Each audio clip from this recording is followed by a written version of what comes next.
Muy buenas tardes a todos y bienvenidos un día más a este vídeo del hermano David Santiago. Una palabra revelada de parte de Dios para esta tierra de poder y de gloria en el nombre poderoso de Jesús. Hoy vamos a tratar un tema que he titulado ¿Qué hacer con las cargas de la vida? Muchas veces, como dice Mateo 11, versículo 28, que por tanto que vengan a mí todos cargados y trabajados, que yo los haré descansar. Pero, ¿qué son esas cargas de la vida? ¿Qué hacer con ellas? Vamos a la fuente que es Cristo de Jesús. Y para ello, vamos a empezar leyendo el tema bíblico.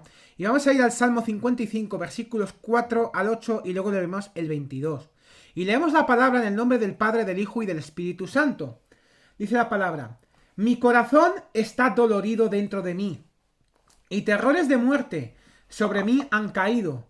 Temor y temblor vinieron sobre mí, y terror me ha cubierto. Y dije: ¿quién me diese alas como de paloma? Volaría yo y descansaría. Ciertamente huiría lejos, moraría en el desierto. Me apresuraría a escapar del viento borrascoso de la tempestad. Eso dice el 4 al 8. Y en el versículo 22 dice: echa sobre Jehová tu carga, y él te sustentará. No dejará para siempre caído al justo. Eso también lo podemos ver en Gálatas,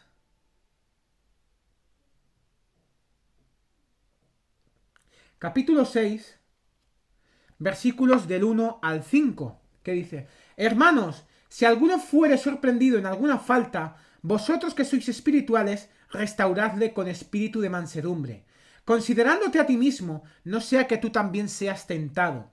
Sobrellevad los unos las cargas de los otros, y cumplid así la ley de Cristo. Porque el que se cree ser algo, no siendo nada, a sí mismo se engaña. Así que cada uno someta a prueba su propia obra, y entonces tendrá motivo de gloriarse solo respecto de sí mismo y no en otro, porque cada uno llevará su propia carga.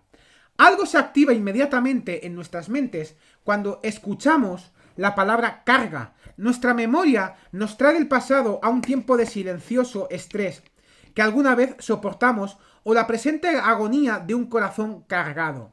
Sin acepción de personas, la vida invoca sobre nosotros, al parecer, montañas insuperables de pruebas y presión. Nosotros no controlamos el vivir o el llegar a ser tan hábiles en la vida como para que podamos escapar. Las manos fornidas de cargas quebrantan nuestros corazones y nuestras mentes hasta parecer no tener escape. Ya que esto es algo muy común en la vida, ¿qué podemos hacer? No tenemos alas para volar, como David deseaba tener para poder volar. La oscuridad de la noche no puede escondernos de las cargas de la vida que nos persiguen. Aún así, Dios tiene una fórmula prediseñada, prescrita, que ha sido probada por el tiempo para sobrellevar las cargas de la vida. Aplicar sus principios hace las cargas de la vida manejables a través de él. Hay 3 declaraciones directas, son dadas en la Biblia, que a la vista parecen contradictorias. Yo presento cada una de ellas en el contexto con la finalidad de ayudarnos a aprender qué hacer con las cargas de la vida. Y perdonadme.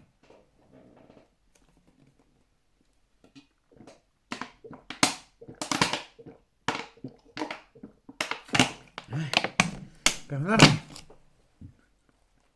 Primero, hay que sobrellevar los unos las cargas de los demás. Lo hemos leído en Gálatas.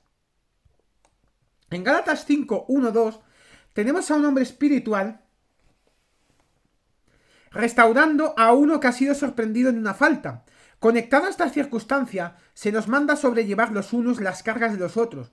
Mantenga ese mandamiento en el contexto mientras estudia sobre las cargas de la vida.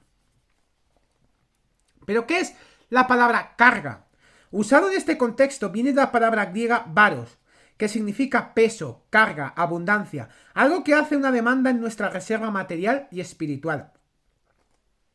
El énfasis es hecho por Pablo a los ministros y a los santos para venir al rescate de un hermano o hermana cristiana quien ha sido abrumado por la carga de una falta espiritual. Muchos tipos y clases de cargas hacen que los hijos de Dios sean derribados, débiles, tibios e infieles. Al observar o discernir tales condiciones, tenemos que sentir dicha carga y ayudarle a soportarla. Tan rápidamente como la corriente de sangre se apresura con sus poderosos anticuerpos para ayudarnos en el tiempo de un accidente o una infección, así la Iglesia debe ayudar a uno bajo el ataque del enemigo. Necesitamos un fuerte sistema de apoyo del uno al otro. Admítalo, usted solo no puede manejar esto todo. La vida va a pasarle una carga en algún punto en la vida. Si usted tiene que soportarlo, solo lo aplastará. Nuestra supervivencia espiritual es absolutamente dependiente en nuestro apoyo a los que están cargados mediante las oraciones, ánimo, empatía y compasión. En la Iglesia debe haber fuertes lazos familiares, compañerismo, hermandad, amistad y un sentimiento de que somos guardianes de nuestro hermano. ¿Vamos a permitir que un espíritu y una actitud independiente, machista y autosustentador nos priven de la necesidad y el esencial compañerismo y apoyo? Ocasionalmente, usted necesitará ayuda, pero también tendrá el arraigado recurso para ayudar a otros. ¿Hará bien a otros cuando tenga en sus manos el poder para hacerlo? Merov fue maldecido por Dios porque sus moradores no vinieron a ayudar a sus hermanos. Las siguientes escrituras son algunos de muchas que señalan nuestra responsabilidad personal del uno con el otro. Acepta el reto de cumplirlas en su vida así como las estudia. La primera de ellas, y son 7, son: los que somos fuertes debemos soportar las flaquezas de los débiles. Eso dice en Romanos 15:1. Debemos soportar al débil. Eso dice en 1 Tesalonicenses 5:14. Las iniquidades de David fueron una carga pesada para él. Eso dice en el Salmo 38, versículo 4. Debemos llorar con los que lloran. Eso dice en Romanos 12:15. Estudie la mala actitud del hermano mayor hacia su hermano menor que había fallado. Eso dice en Lucas 15, 11 al 32. Cuando el hombre cayere, no quedará prostrado. Eso dice en Salmo 37, versículos 23 al 28. Jesús oró por Pedro cuando Satanás pidió a Pedro para zarandearlo como a un grano de trigo. Eso dice en Lucas 22, versículos 31 al 32. Cuando soportamos las cargas los unos de los otros, estamos cumpliendo uno de los más grandes principios de la Escritura, conocido como la ley de Cristo. Estudie el contenido de este principio y deje que sea la fuerza de la dirección de su vida como lo fue en la vida de Cristo. Jesús cargó en él el pecado de todos nosotros. Él mismo tomó nuestras enfermedades y llevó nuestras dolencias. Él busca la oveja perdida cuando se extravía. Como el samaritano hizo con el hombre que fue robado y dejado en el camino, Él viene donde nosotros estamos. En la expiación tenemos un tipo de Cristo no solamente como el sacrificio expiatorio, sino también como la señal de sobrellevar nuestros pecados y cargas. Qué hermoso ejemplo a seguir para nosotros, llevando las cargas los unos de los otros. Cada persona debe llevar su propia carga. Hay 2 versículos. Después de la declaración de llevar los unos las cargas de los otros, el apóstol Pablo parece revertir su posición informándonos que tenemos que soportar nuestras propias cargas. Eso dice en Gálatas 6 del 3 al 5. Esta no es una posición contradictoria, sino más bien otro tipo de carga tratada por el apóstol Pablo. La palabra carga usada en este versículo viene de la palabra griega fortion, que significa algo cargado como una tarea o servicio. El apóstol Pablo nos informa que debemos probar nuestra propia obra. Por lo tanto, deja en nosotros la responsabilidad y la obligación de llevar nuestra parte en la carga del reino de Dios. Ciertas tareas y cargas deben ser sobrellevadas por cada uno de nosotros. Nadie más tiene que cargar nuestra parte de la carga en la iglesia local. Los cristianos deben aceptar la realidad de que Dios requiere algo de ellos y esto no puede delegarse a nadie más si tenemos que probar nuestras propias obras y llevar nuestras propias cargas. La responsabilidad individual es vividamente ilustrada en las siguientes escrituras. Añade otras a estas. Debemos llevar el yugo de Cristo sobre nosotros. Eso dice en Mateo 11, 28 al 30. Debemos presentar nuestro cuerpo como un sacrificio vivo. Eso dice en Romanos 12, del 1 al 2. 3 requerimientos son demandados de nosotros si queremos ser sus discípulos. Eso lo dice en Lucas 9, 23. Que son: tenemos que negarnos a nosotros mismos, tenemos que tomar nuestra cruz diariamente y tenemos que seguir a Jesucristo. Tenemos la responsabilidad de usar los talentos que Dios nos dio. Eso dice en Mateo 25, 14 al 30. En la obra del tabernáculo, los levitas tenían ciertas cargas y servicios que ellos tenían que rendir a Dios y al hombre. Eso dice en Números 4 del 15 al 49. Nadie puede ir a la iglesia en su lugar. Tampoco puede alguien llenar su lugar en oración, ayuno, finanzas, trabajo en el altar y evangelismo personal. Cada iglesia necesita muchas clases y tipos de trabajadores. ¿Por qué no hacer disponibles sus servicios a su iglesia local? Existe una gran necesidad de conserjes, alguien que corte el césped, que recorte los arbustos, limpie el bautisterio, cuide los bebés en la guardería, enseñe en la escuela dominical, limpie las ventanas, cocine, limpie el estacionamiento, cambie los bombillos eléctricos, cante en el coro, pinte, decore, haga trabajos de plomería, electricidad y carpintería, trabaje en el equipo de sonido, visite los enfermos y los ancianos, haga trabajos de mecanografía, ujieres, toque en la orquesta, etcétera, etcétera, etcétera. Es interminable la lista de trabajadores que se necesitan en la obra de Dios. Usted nunca será feliz si no está involucrado. Claro que estas son cargas, así es como la Biblia las llama, pero ¿usted quiere navegar en la vida con el dinero, trabajo y obras de alguien más? En lo profundo, usted no quiere. Algo en cada uno de nosotros anhela hacer nuestra parte y llevar nuestra propia carga. Yo lo reto a usted a involucrarse, a poner su mano en el arado y nunca mirar hacia atrás, y hacer todo lo que le venga a la mano para hacer. Eche su carga en el Señor. Obviamente los dos tipos de carga que hemos estudiado previamente no pueden echarse en el Señor. Aquí un tipo de carga completamente diferente es tratado en la Escritura, en el Salmo 55, versículos 4, 8 y 22. La palabra carga en este contexto viene de la palabra hebrea yehab, que significa dada por providencia y atribuida a nosotros como nuestro destino o carga. Las cargas de las que habló David son aquellas sobre las cuales no tenemos absoluto control. Frecuentemente estas nunca son comprendidas por el que las soporta y pueden ser de una naturaleza espiritual o física. Estas son humanamente imposibles de soportar, pero de la misma manera no pueden evitarse o escaparse de ellas, como los gemelos siameses adheridos. Estas no pueden ser removidas de nuestras vidas. Las cargas de esta naturaleza pueden hacerlo infeliz, atormentado y amargado si usted no es cuidadoso. Para evitar esto, estas cargas deben ser echadas al Señor.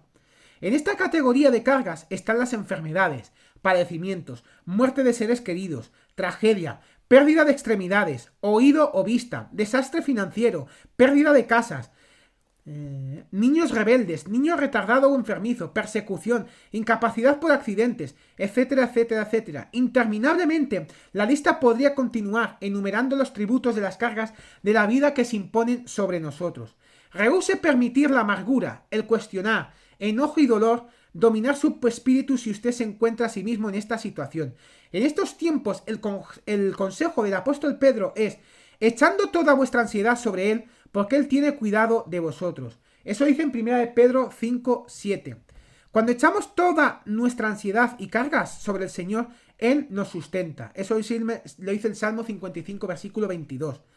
Sustentar, de acuerdo con el diccionario Webster, significa guardar en existencia, mantener, continuar, seguir suplicando con necesidades, cargar el peso de la carga, de fortalecer el espíritu, confortar y animar. Hay dos maneras en las cuales Dios puede sustentarnos. Sea sumiso a cualquiera que Él elija. Primero, remueve la carga. Dios puede y frecuentemente usa este método de sustentarnos. Por mucha ventaja, Él es más fácil para nosotros cuando Él lo escoge. Primero, la copa para nosotros. Segundo, somos sanados de enfermedades o dolencias. Tercero, nuestro perseguidor es quitado de nuestro camino como lo fue Herodes. Cuarto, Jesús resucitó a Lázaro de la muerte, aliviando así el pesar de la familia. Quinto, Dios sanó a Job, le dio una familia y restauró su riqueza. Si Dios no ve convenientemente remover o quitar la causa de la carga cuando nosotros la echamos sobre Él, Él usará una segunda avenida para sustentarnos. Nos ayuda a soportar nuestra carga. Aunque esto sea difícil para nosotros, frecuentemente no es la voluntad de Dios o no está en su plan quitar de nosotros la carga que estamos llevando. Las promesas inagotables de Dios permanecen iguales aún en estos tiempos. Él nos sustentará. Primero, Dios preservó la iglesia del Nuevo Testamento en la persecución. Segundo, la copa no fue removida de Jesús, pero un ángel lo fortaleció. Tercero, el aguijón de Pablo no fue quitado, pero Dios le dio gracia. Cuarto, Durante la tentación, Dios prepara un medio de escape para que nosotros podamos soportar. Nunca dude o cuestione los métodos sustentadores de Dios. Sus promesas son sí y amén, y Él permanece fiel. David señaló 7 responsabilidades personales del cristiano en tales situaciones. Eso dice en el Salmo 37, versículos del 1 al 37. Primero, debemos confiar en Jehová y hacer el bien. Debemos deleitarnos en Jehová. Debemos encomendar nuestro camino al Señor. Debemos descansar en Jehová. Debemos dejar la ira y desechar el enojo. Debemos esperar en el Señor. Debemos de considerar al íntegro y mirar al justo. En resumen, ahora nosotros sabemos lo que Dios quiere que nosotros hagamos con las cargas de la vida. La letra de una canción del pasado es aplicable a esta lección y debería ser cantada por cada cristiano en el momento de confrontar las cargas de la vida. Y dice: déjalas allí, déjalas allí, lleva tus cargas al Señor y déjalas allí. Si tú confías y nunca dudas, Él seguramente te librará. Llevas tus cargas al Señor y déjalas allí. Deja tus cargas en el Señor, en el nombre poderoso de Jesús. No olvidéis dejar vuestros comentarios, dejar vuestros me gustas acerca de este vídeo y no olvidéis suscribiros a este canal del hermano David Santiago, una palabra revelada de parte de Dios para esta tierra de poder en el nombre poderoso de Jesús. Y declaramos que sea la nación donde nos estáis viendo, Honduras, Guatemala, Nicaragua, que sé que nos estáis viendo de muchos países, nosotros declaramos bendición para estas vidas en el nombre poderoso de Jesús. Y no olvidéis dejar vuestros comentarios y vuestras preguntas acerca de temas que tengáis en vuestra cabeza, en vuestra mente, en vuestros corazones. Y nosotros os contestaremos siempre con tema bíblico en el nombre poderoso de Jesús. Que la paz, el gozo y la misericordia de Dios os acompañen todos los días de vuestra vida. Y en la casa de Jehová moraremos por largos días. En Dios haremos proezas y Él hollará a vuestros enemigos. En el nombre de Jesús hay victoria siempre y para siempre. Muchísimas bendiciones. God bless you. Bendiciones.